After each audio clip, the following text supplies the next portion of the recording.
ഈ വീഡിയോ അടുത്ത 3 ഭാഗങ്ങളോടെ അവസാനിക്കുകയാണ്. ഇത് കാണുന്നവരോട് ഒരു അപേക്ഷ, ഇൻ്റർവ്യൂവിനിടയിൽ 1-2 തെറ്റുകൾ സംഭവിച്ചിട്ടുണ്ട്.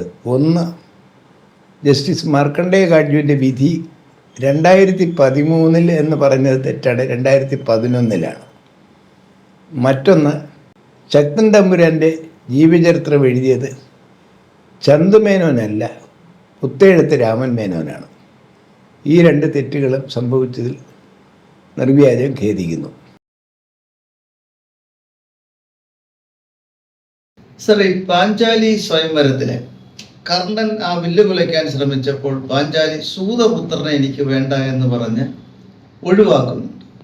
പക്ഷേ പാഞ്ചാലിക്ക് എപ്പോഴെങ്കിലും കർണന്റെ സഹായം സ്വീകരിക്കേണ്ടി വന്നിട്ടുണ്ടോ? 1-ലേറെ തവണ സ്വീകരിക്കേണ്ടി വന്നിട്ടുണ്ട്.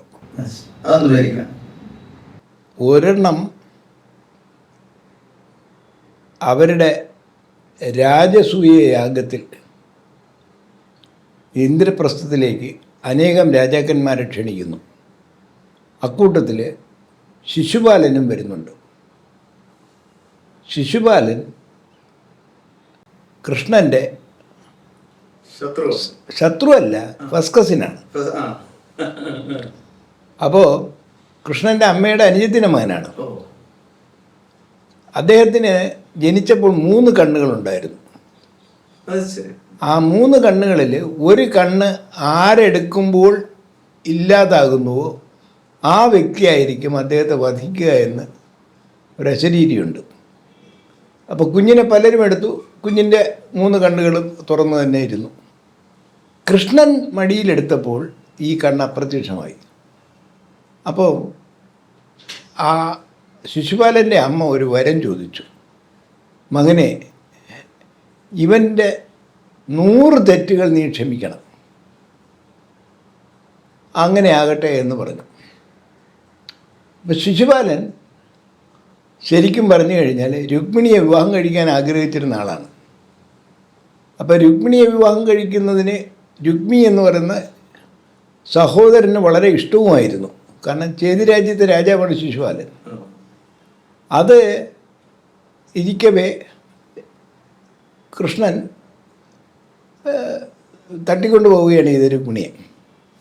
അപ്പോൾ രുക്മിണിയെ ആക്രമിക്കുന്നതിന്, കൃഷ്ണനെ ആക്രമിക്കാൻ രുക്മിണി വരികയും രുക്മിയെ കൊല്ലരുതെന്ന് പറഞ്ഞിട്ട് രുക്മിണി ഇടപെടുമ്പോൾ സഹോദരനെ ജീവൻ രക്ഷിക്കണം എന്നുള്ള രീതിയിൽ കാണിക്കുന്നുണ്ട്. പക്ഷേ രുക്മി അസാധാരണനായ മഹാരഥനാണ്, ബ്രഹ്മാസ്ത്രം വരെ കൈവശമുള്ള ആളുമാണ്. അങ്ങനെയുള്ള രുക്മി അന്ന് തൊട്ട് പിന്നെ കാലുകുത്താതെ നടക്കുകയാണ് രാജ്യത്ത്. വൈരാഗ്യം, കൃഷ്ണനെ എവിടെ വെച്ച് കിട്ടിയാലും അദ്ദേഹം അപമാനിക്കാൻ നോക്കും. മഹാഭാരത യുദ്ധകാലത്തും അത് സംഭവിച്ചിട്ടുണ്ട്. അപ്പോൾ ഈ ശിശുപാലൻ ക്ഷണിതാവായിട്ട് രാജസൂയത്തിന് വരുന്നു. രാജസൂയത്തിൽ വന്നിട്ട് ശിശുപാലൻ പുറത്തോട്ട് ഇറങ്ങുന്നത് ദ്രൗപദി പോകുന്നത് കണ്ടിട്ടാണ്. ദ്രൗപദിയെ മാനഭംഗപ്പെടുത്താനായിട്ട് ശിശുപാലൻ ശ്രമിക്കുമ്പോൾ അവിടെ ദ്രൗപദിയുടെ മാനം രക്ഷിക്കാനായിട്ട് കർണനാണ് ചെല്ലുന്നത്. അങ്ങനെ ഒരു സന്ദർഭം പറയുന്നുണ്ട്. ഇത് കൂടാതെ പ്രതിഭ റായി എന്ന് പറഞ്ഞ ഒരു എഴുത്തുകാരിയുണ്ട്. അവർ ഒറിയ എഴുത്തുകാരിയാണെന്നാണ് എൻ്റെ ഓർമ്മ. അവർ ജ്ഞാനപീഠ അവാർഡ് കിട്ടിയിട്ടുണ്ട്. അവരുടെ ദ്രൗപദി എന്ന നോവല്, അതിൽ പെട്ടെന്ന് ജലം പൊങ്ങുന്നതാണ് ഗംഗയിൽ. കാരണം മഞ്ഞുരുകിയാലും മഴ വന്നാലും അവിടെ ഉണ്ടാകും. അപ്പോൾ ദ്രൗപദി കുളക്കടവിൽ കുളിക്കുകയാണ്. കുളിക്കുന്നതിനിടയിൽ പെട്ടെന്ന് ജലം ഉയർന്നു പൊങ്ങി.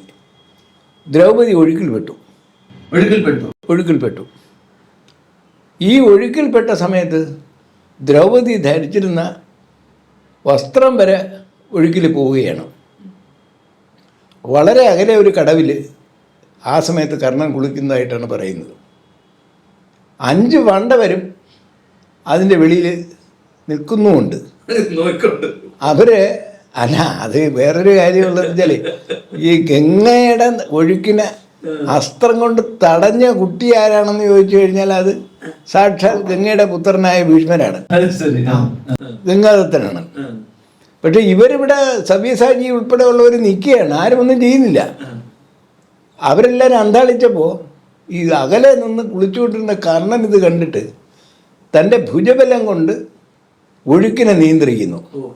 ഒഴുക്കിനെ നിയന്ത്രിക്കുന്നു എന്ന് മാത്രമല്ല, ഈ ഒഴുക്കിൽപ്പെട്ട് വരുന്ന ദ്രൗപദി വസ്ത്രം നഷ്ടപ്പെട്ടവളാണെന്ന് അറിഞ്ഞിട്ട് തൻ്റെ കയ്യിലുള്ള അംഗവസ്ത്രം അവർക്ക് എറിച്ചു കൊടുത്ത് വലിച്ച് രക്ഷപ്പെടുത്തുകയാണ്. അപ്പം ദ്രൗപദിക്ക് പിന്നെ ഒരു മറുപടി അതിനകത്തില്ല. ഇവിടെ നമ്മൾ കാണേണ്ട ഒരു കാര്യമെന്ന് വെച്ചാൽ, ഒരു സ്ത്രീയിൽ നിന്നൊക്കെ ഒരു പുരുഷൻ പുടവ കൊടുത്തു കഴിഞ്ഞാൽ നമ്മുടെ ആചാരപ്രകാരം അതൊരു വേളിക്ക് തുല്യമാണ്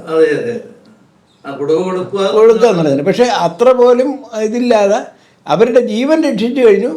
യാതൊന്നും സംഭവിക്കാത്ത മട്ടിൽ കർണൻ കടന്നുപോയി. അത് തന്നിലെ മനസ്സിലുണ്ടാക്കിയ ഒരു അനുരണ അതിനെക്കുറിച്ചുള്ള ഒരു ഭാവപ്രകടനം ദ്രൗപദി ഓരോ കത്തുകളിലൂടെ ആയിട്ട് കൃഷ്ണനെ അറിയിക്കുകയാണ്. ഈ കൃഷ്ണനെ കുറിച്ച് പറയുമ്പോഴും ഒരു കാര്യമുണ്ട്. കൃഷ്ണനെ സഖ എന്നാണ് ദ്രൗപദി വിശേഷിപ്പിക്കുമ്പോൾ കൃഷ്ണൻ ദ്രൗപദിയെ സഖി എന്നാണ് വിശേഷിപ്പിക്കുന്നത്. ഈ പദങ്ങളെ തെറ്റിദ്ധരിച്ചതിൽ ശിശുപാലനെ പോലെ തന്നെ കൃഷ്ണൻ്റെ മകൻ സാമ്പനുമുണ്ട്. സാമ്പൻ പറയുന്നുണ്ട്, എന്തിനാ ഇത്രയും ആളുകളെയൊക്കെ കൊന്നത്, എന്തിനാണ് പിതാവ് ഈ സ്ത്രീയെ എപ്പോഴും ഇങ്ങനെ സംബോധന ചെയ്തത്. അപ്പോൾ ഈ 16,008 വിവാഹം കഴിച്ച ആളിൽ ഈ ഇവരോട് എന്തോ ഒരു ബന്ധം വെച്ചിരിക്കുന്നു എന്ന് തെറ്റിദ്ധരിക്കുന്നു സ്വന്തം മകൻ പോലും. അതൊരു സാന്ദർഭികമായി ഞാൻ പറഞ്ഞതേ ഉള്ളൂ. പക്ഷേ കർണനോടുള്ള ആദരവ്, അതല്ലെങ്കിൽ തന്നെ അപമാനിച്ച ഒരു സ്ത്രീയെ രക്ഷിക്കാതിരിക്കാൻ കർണന് തീർച്ചയായിട്ടും കഴിയും. അവിടെ സ്ത്രീത്വത്തിന് അദ്ദേഹം കൊടുക്കുന്ന മാന്യതയാണ് കാണേണ്ടത്. അപ്പം സ്ത്രീത്വത്തിന് കൊടുക്കുന്ന മാന്യത എന്ന് പറയുന്നത് മഹാഭാരതത്തിൽ വളരെ കുറച്ചു പേർക്കേ ഉള്ളൂ. അപ്പം അല്ല, പാണ്ഡവർക്കത് പറയാൻ ഒക്കില്ല.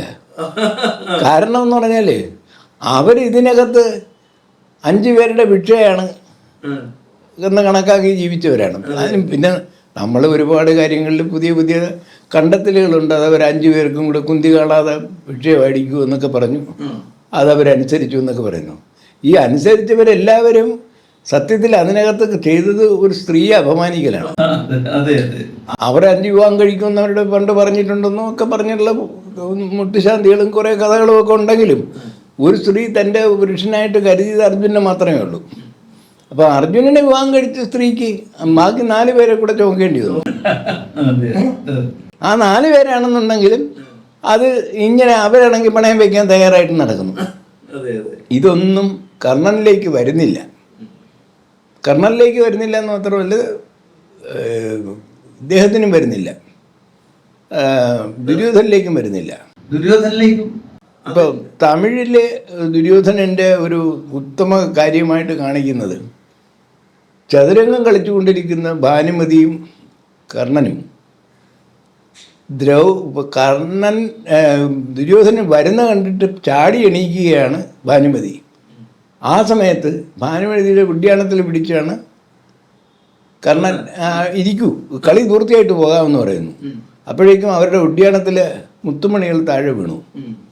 അപ്പോൾ കടന്നു വന്ന ദുര്യോധനൻ പറയുന്നു, അല്ല ഇതൊക്കെ ഞാൻ പിറക്കിയെടുക്കണമോ അതോ നിങ്ങൾ തന്നെ ചെയ്യുമോ എന്ന് മാത്രമേ ചോദിക്കുന്നു. വെച്ചാൽ സൗഹൃദത്തിൽ അവിശ്വാസം എന്ന വാക്ക് ഇല്ല, ഒരിക്കലും ദുര്യോധനില്ല. അദ്ദേഹത്തിൻ്റെ ഭാര്യ എന്നും കർണനെ സംബന്ധിച്ചുള്ള സ്വന്തം സഹോദരിയായിരുന്നു. അതിന് മറ്റൊരു പ്രത്യേകതയുണ്ട്. നിങ്ങൾ മാലിയുടെ കർണശപഥം എടുത്ത് നോക്കുക. മാലിയുടെ കർണശപഥത്തിലും ദുഃഖിതയായി വരുന്ന ഭാനുമതി പറയും ഈ യുദ്ധം എന്തൊക്കെ ഉണ്ടാകും. അപ്പോൾ കർണൻ പറയുന്നത്, സഹോദരി ഭയക്കണ്ട, ഞാനുണ്ട്. ഒരു ഉത്തമ സഹോദരൻ സഹോദരിക്ക് കൊടുക്കുന്ന വാക്കാണത്. ഭയം ഭാനുമതിയെ പിന്തുടരുന്നു. മഹാഭാരതത്തിൽ യുദ്ധം വരികയാണ്. അപ്പം തൻ്റെ ഭർത്താവിനെ സംരക്ഷിക്കുക എന്ന് പറയുന്നത് ഒരു സ്ത്രീയുടെ ഉത്തമമായ ചിന്തയാണ്. ആ സമയത്തും പറയുന്നത് ഇതാണ്, ഞാനുണ്ട്. രാജകുമാരിയായ രാജസഹോദരിക്ക്, രാജപത്നിയായ സഹോദരിക്ക് ഞാനുണ്ട്. അതാണ് കർണൻ്റെ വലിപ്പം.